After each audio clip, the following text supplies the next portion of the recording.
Are you in a long-term partnership or marriage and are experiencing some challenges in maintaining the passion and hotness in your connection? Okay, well, be sure not to miss today's show on Toronto Speaks Relationships, where we ask and answer the question, what creates a successful, long-term, passionate marriage or partnership?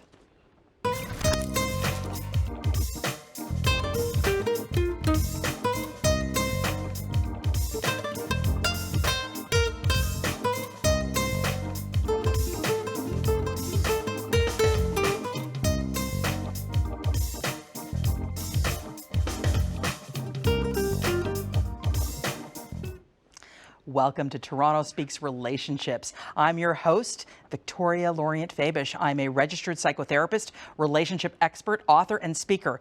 I have written 2 books. One is called Find Your Self Culture and Connecting, Rewire Your Relationship Culture. And my website is called Visualization Works because what? Visualization does work. Today we are discussing marriage, partnership, and most importantly, the keys to creating and maintaining a passionate, juicy, healthy, long-term relationship culture in your marriage or partnership. Listen, maintaining a sexy, hot, long-term, passionate marriage can be tough. However, it is possible.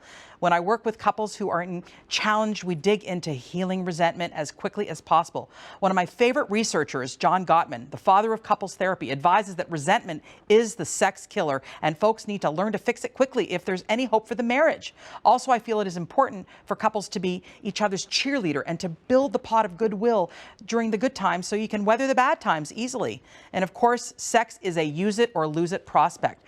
Prioritize good and mutually satisfying sex often to keep those sexual neural pathways alive and well for the long haul.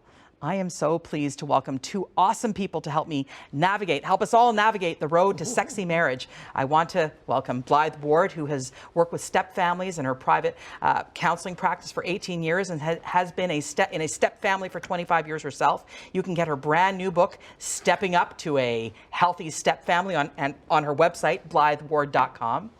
And a returning guest, Gail Scott, who not only is a coach and trust expert, she is also a teacher of Tantra for couples wanting to explore their sexuality and sensuality. Wow. And her website is gailscottinc.com. Welcome, Blythe and Gail. Hey, I'm so glad you're both here. So I know this is kind of a spicy topic, but I wanted to talk a little bit about, I mean, we're both psychotherapists. You're retired now, you're an author now, and you work with people as a life coach and a trust expert, and you do some interesting Tantra work with couples. The first question off the bat is, what do you both think is the most important thing to keep a long-term relationship? I mean, it's easy when we're dating initially, but we're in a long-term relationship, number of years under your belt. What's the most important to keep it hot and sexy, juicy, and fun? What do you think? I think that the number one thing is be willing to explore new things. Okay. Because we can easily get into a routine. Right. We can easily think that we know our partner, when in actual fact that our partner is changing every day in the same way that we are. Right. And if we don't take the time to get to know them and explore what's going on for them, and maybe some things that they might have heard about or they might have never told us about, if we don't ask those questions, we'll just assume that they're as bored as we are. Right. And we'll never get anywhere. In fact, I'm sure that's why many relationships kind of fizzle out. So be willing to ask the questions, be open-minded. And know yourself, and Right. know if there's something new that you want to have happen, and be willing to bring that forward. I think that's really great. I mean, I can't tell you how many people, when I say, in my private practice, so, did you ask him or her? Did you bring it up? No. Why? Afraid to be judged. Too scared of being vulnerable. Too scared of being vulnerable. So this is so important. Learn to really expose some of that vulnerability, because the benefit of that is you might actually start to tackle some of the boredom piece that might be sort of fizzling the relationship. What about you, Blythe? What do you think? You've been around the block with this work, and tell me what you think some of the keys are. I think one of the most important keys is trust. Tell I me think more. you have to trust your partner, and you need to know that they care about you and are considering you as well. Because we know that women, they need to feel loved to have sex. And men really need to have sex to feel loved. Good There's point, yes. such a difference in the two. But I think if you can trust your partner that they are going to consider you in the relationship and in the sex act, then you're more relaxed about it all. You're more willing to try new things. You feel safe. Right. And feeling safe is very emotionally safe with your partner, so that they're not going to make fun of you, they're not going to tease you in a way that's negative. I mean, positive teasing, that's a different story, but I'm talking about negative sort of, tearing each other down. Right. I love that, and one of the things I talk about is that sex is a use it or lose it activity. In other words, our neural pathways, our brain has neural pathways associated with things that we do over and over and over again. And if we don't engage in sex, essentially, that stuff just kind of starts to die, and the sex drive goes down, and people are not as it's like, oh yeah, sort of not into it, forgot about it, didn't really think about it, it's sort of last on my priority list. So it's a use it or lose it prospect, and we've got to really make sure that the neural pathways don't die. And you have exercises that you work with clients with, is that right? I do. I have a process that I help people really get in touch with themselves. Right. So it's one thing to be in a relationship. It's another thing to be in a relationship with yourself. Okay. If you don't practice your own self-pleasure and your own understanding of your own body and what you need and what you want in sex, then there's no way you're going to be able to explain that to a partner. Right. And know your body. You have to. You have to understand what it takes, and then you also have to know what your patterns are. You're mentioning brain wiring. That's right. And all of us have this, brain wiring that takes us down a consistent path. Right. And if we keep on doing that, like I mentioned before, you're never going to be doing anything different. Right. So really being willing, as you were saying, create that safe space, and try it with yourself first. Right. And most people, I think, don't even think to do that. And because why? What do you think people don't think to do it with themselves, create that relationship with self? Sometimes people feel a little bit ashamed, kind of. It could be things that have happened to them in the past, also their upbringing as well, and how they have been trained, in a sense, about sex with their parents, from their parents, and what their parents think of it too. Absolutely. I think it comes across that way, and they can be very conservative on and afraid to explore and I think there has to be an allowing, like that people have to realize that they have to allow themselves to do these things and not be expecting their partner to be the one that's going to not cater to them but provide everything that they need. It's really our responsibility as individuals to know what we want, know how to get it, know how to ask for it. Well, that's a big one too. Yeah. To feel safe to say, I don't like that, or I do like that, or let's try this. You have to feel safe in your relationship to be able to do that. Taking some responsibility for your own pleasure, for your own wants and needs, and responsibility to ask for what it is that you need and want. Something that's interesting to discuss and to talk to our viewers about is overcoming hurts and betrayals. It's very important that people know that we can. It doesn't mean if there is a hurt, obviously if there is, abuse and addiction, that's a different story. We're talking about, some hurts and betrayals that occur and still being able to repair that and then go forward. And any insights that you want to offer viewers on that piece? I think that the first thing to remember is that we all make mistakes. Right. We're not perfect. And if you love someone and you genuinely do want to stay with them, then I really think it behooves you to go further with that. Right. Be willing, if you feel that you really honestly honor the person that you're with, then talk about it. Right. Talk about your feelings. Talk about what it is like for you. Not to make that person wrong, but to have them understand what you're experiencing as a result of what happened. So talk about it. And you're sort of a step family expert. Blythe wrote a really great book called Stepping Up to a Healthy Step Family. Awesome book. I do recommend this book tremendously to people who are in step families. And we're going to do another show about that specifically, so check it out. But when you talk about hurts, going through hurts, you know about that. What would you say the key thing is when people are going through a hurt, they're going through a hurt, what's important to remember?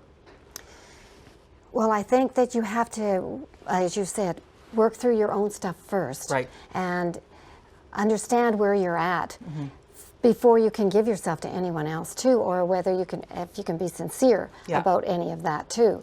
It's so important, finding your self-culture. Really, the first book I wrote was called Find Your Self-Culture, which is, we have family culture, we have society culture, we have our country culture, but the self-culture gets lost in the mix. And I think in sexuality and keeping things passionate and open, we have to it's not going to work if you're just sort of a chameleon and just doing what it is that your partner wants always. That's going to build resentment. And as Gottman said, John Gottman, father of couples there, he really said, resentment is the sex killer, and resentment is the number one thing people need to really work on tackling and breaking apart, breaking it down. It's the only way we're going to get to our vulnerability, in which and vulnerability is the only way we're going to be safe enough, if we're vulnerable. That's the only real way to enjoy, I think, a passionate experience. And I think that with many people, and I know in my own personal experience, that to get vulnerable, it really takes a lot of courage. Oh yeah. Yes, it does. It really does. There's a fear. It's not a no-brainer. It's very difficult. It takes a lot of courage. It can be very emotionally challenging. Yeah. And as we mentioned before about making sure that if your partner feels the same way about you, they honor you and they really want to be with you and they want it to be better, they're going to be open. And sometimes it's a case of, I've said, okay, this is not an easy thing for me to say, but I'm going to say this. Yeah. And so prefacing it with that kind of breaks the ice a little bit. Yeah. Or I've been thinking about this and I don't know what you think about this, but could we talk about it? And I've also found that it's easier to have this kind of conversation not when you're in the bedroom. Oh, outside of the bedroom, absolutely. If you're out for dinner with your partner, it's a nice restaurant, you're having a lovely time, bring it up then. Yeah. It's easier in that kind of environment, and it's easier than trying to do it in the moment. Right. One thing I talk a lot about is being each other's cheerleader. There's something very sexy and sensual about, being supportive of your partner and verbalizing that and showing that on a regular basis.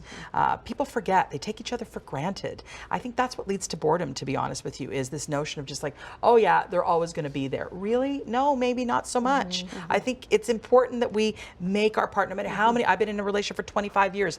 It's not easy. It's tough. It's important, but it's something that day in, day out, people need to focus in on and going, who's in front, get in the present moment. Get in the present moment. Who's in front of me right here? Yeah, I think that love is a verb. And I think that a lot of times people don't always feel like having sex. And I think they have to be open to and willing to have the action of the sex in order to get into it as well. Yeah. And so if they have that open mind and that attitude, then they're willing to please their partner, but they're also willing to please themselves once they get going at it. Right, because the neural pathway gets awakened, and then things start to happen. Right. Somebody also, when I was writing my second book, Connecting, Rewire Your Relationship Culture, one of the things that I read a lot about was some excellent research on this notion of what makes a marriage good and healthy and full is this communal feeling. In other words, it's not this Victorian thing, this old Victorian thing of I'm going to have sex for my husband or for my wife. No. It's this notion of this is a community. We are a partnership, and maybe I don't feel like it, but because we are in a partnership, I'm going to dedicate concerted time and effort to wanting to be there and wanting to have sex, as opposed to, yeah, I don't feel like it and I'm just not going to do it. I mean, yes, we have to honor ourselves. It's not about this enslaved feeling at all, but it's about shifting the perspective and going, this is my community. This is my partnership. I'm going to give to this community and to create it's the filling the pot of goodwill, you know, experience. I hear what you're saying, and I agree with that. And I also think that there's other ways that couples can reignite their passion. Talk about them. Basically, slow down. Yeah. Slow life down. Slow life down. I love that. Slow life down. Slow everything. Slow dance. Slow dance. You know, slow everything that you do together down. Yeah. Stop and look in each other's eyes. Nice. Use touch and use it very deliberately. Use your 5 senses. This is part of the tantric training that I teach couples, how to really be present with no desire to get anywhere. Sex, many times sex is all about getting there. No. We all got to get there. No. It's, yes, you're going to get there. It's an experience. But start by being there. Right. And look in their eyes. Touch them. That's maybe in a way that's sensually, but it's not sexually. It doesn't have to be. Acknowledge them. Thank them. Allow yourself to just be with that person. And look at your whole energy. Your whole energy just sort of, it just slows down, and it's very, very soft, and it's very sensual. And when I think about people, a couple specifically, if they haven't seen each other all day, or if they've been apart for a time, they don't often acknowledge each other when they get back together. Especially if you have kids. Oh yeah. You just like get on with your night or your day or whatever. You don't actually greet them at the door or stop in the car and just go, hi. Yeah. How are you? Connect. A little kiss, touch their hand. I'm so glad to see you again. It might sound corny. No. But people need that. That's how they feel recognition loved. and That's acknowledgement. right. These little acknowledgements. That feeds, you know, I call it the drip effect. It feeds the desire to have more of it with a person.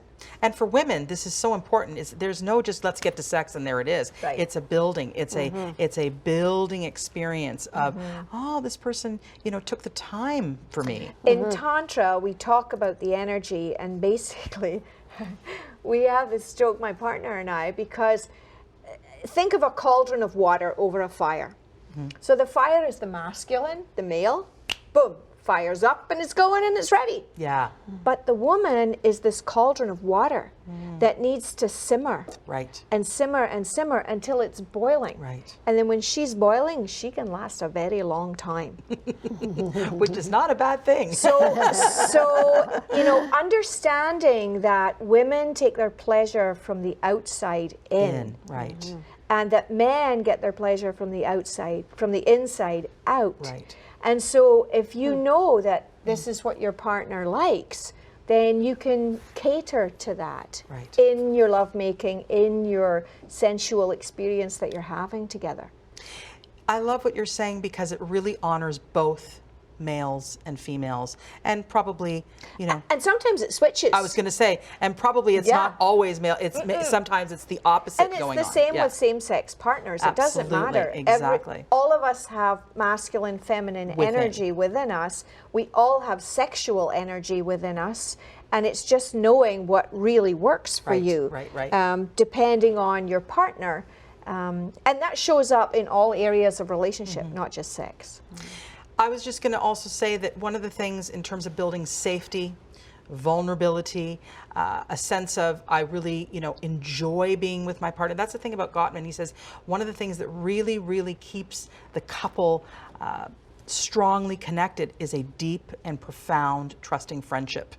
You know, you got to have the sex, but you got to have that friendship. You got to really want to hang out sometimes. You really got to like each other. So if you're feeling constantly made fun of, or you know, or negatively spoken to, or spoken to in a way that is always. I talk about this thing about careful communication with your partner, because so many people in long-term marriages or relationships just aren't careful anymore. It's just throwing a comment here, throwing there's no care for that particular connection, verbal connection, communication. So in order to create deep friendship, I mean, think about how we are with our friends. What are your thoughts on this notion of creating deep friendship in your long-term partnership? And friendship requires respect. Absolutely. I think it's very important. I think one of the things, though, about friendship that's really strong is the ability to laugh and have fun. And I think that more people need to enjoy sex and make it lighter and more not fun. So intense, and just have a giggle over things that happen in it. And that might make it more enjoyable for people. Doesn't that require, though, that we feel safe to be with someone who's not going to be cavalier with our weak spots, with our hurts? It's a real emotional safety. It really is. I mean, in my experience, I've learned how to be playful, and it really takes guts, I would say, to be willing to go there with someone. Right. But the more that you do it, and assuming that your partner loves and respects you, the more authentic you are. And it just will happen more just as a matter of course because of who you're being, and then your partner can do that too. And I agree with you completely about laugh. Yeah. It's not a serious thing. Like you're having sex. For goodness sake, it's pleasure, right? Well, friends have fun together. Yeah, exactly. Right. And that's, I was going to say, friendships, you need to have some fun. And women, frankly, need that kind of preamble, that build up. And having fun together is part of it.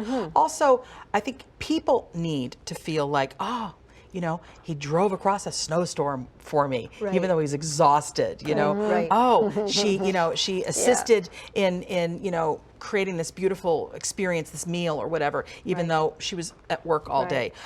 These kinds of things, going above and beyond. There's even small things like, having the time and the space to be able to really be yourself, and using tools and things that you have anyway, dressing up or I was going to say, give me a couple role-playing, of tools. Or, I'll tell you a funny story. In the middle of winter, we were watching TV, and I thought, wouldn't it be fun if I just did a little plaything? So I went in my bedroom, I put on nothing but my fur coat and a pair of high heels and walked in.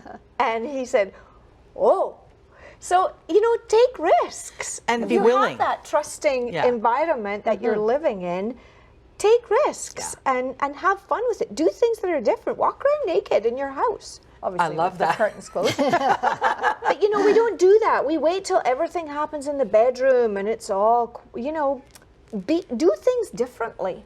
So, Gail, I need you to say one thing or two.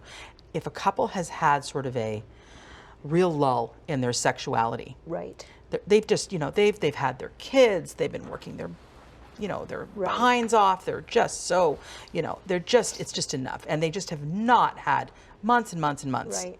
What would you say is the first thing, the most important thing that needs to happen to start to break that ice? Well, I think the first thing is they have to sit down and talk about what they both want. Yeah. What do they both want? Because if they both want something different, then there's some negotiation that's going to be needed. And that doesn't mean it's the end of the road. Right. It just means, oh, I didn't know you wanted that. Right. Oh, I didn't know you wanted that. Right. And then when you get clear, then you can draw a map. Then you know where you're going. I tell people I'm taking them on a treasure hunt. The treasure hunt is them, basically. Love it. And from that place, you can explore, you can play, you can learn about what each person wants and how to get it. Do you have one for us? Both of them have to be willing, though. Absolutely. Willingness is a big one. And time without the sex can create power trips and resentment. Right. And so how do you think that all that play will help that? Okay, so ask me that question again. I didn't get the So first playfulness. Playfulness. The playfulness. Will they be able to play once they've not had sex for some time and they're maybe resenting each other? Right. And maybe even some power trip here, So maybe they're starting without the sex.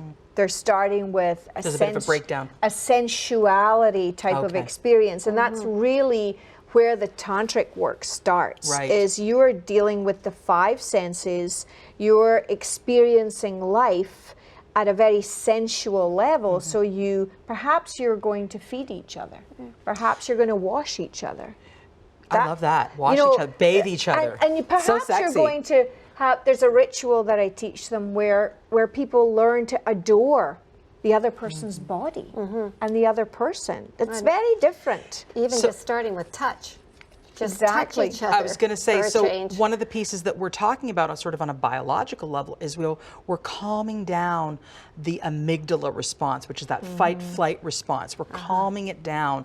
A lot of people are in fight-flight with lives, et cetera. We're starting our wrap-up, but I just wanted to make sure viewers really understood this notion that, you know, the whole thing coming from estrangement to connection requires that understanding that we've got to bring down that fight-flight response. We've got to bring down the rushing experience. Everybody's moving so fast. Exactly. And I love the notion of playing, bathing, touching. I love the notion of slow dancing, which we talked about, just this notion of, I see the 2 minutes. This notion of slow dancing, and also this notion that don't take each other for granted. Don't take each other for granted. Right from the beginning. Right from the, but if you have, because, you know, you're tired and you're exhausted and you're all this stuff, children, you know, and all that stuff, bring this refocusing experience of, oh, who's in front of me? And then some people are like, I don't want to see this person. I said, okay, just start with holding and touching hands. Just the tips even, you know. As long as they both want it, and as you said, that's the key, right? They're willing, then there's a way. Yeah. And many people do not have the tools. They don't know what to do. Right. And they need guidance with it. So they're gonna look you up. Yes. You know, That's right. I mean, That's right. it's not rocket science, but if you don't know, you can't do Absolutely. it. Right. And don't give up. Don't give up. You know, it's worth it. It's a special thing having a good relationship, a long-term relationship. It's a very, very important thing. And it's so important to have that resiliency and to understand that, you know what, that connection, you came together for a reason. You came initially together for a reason. And just because you've, you know, sort of lost your way, come back to the experience of Take the time. each other. Take the time. Take the time. Exactly. Get the babysitters. Absolutely. Find time for each other. Find time away from the children. Absolutely. So find time for each other. Find time Away away from from the the children. children. Last soundbite. Be willing to be vulnerable.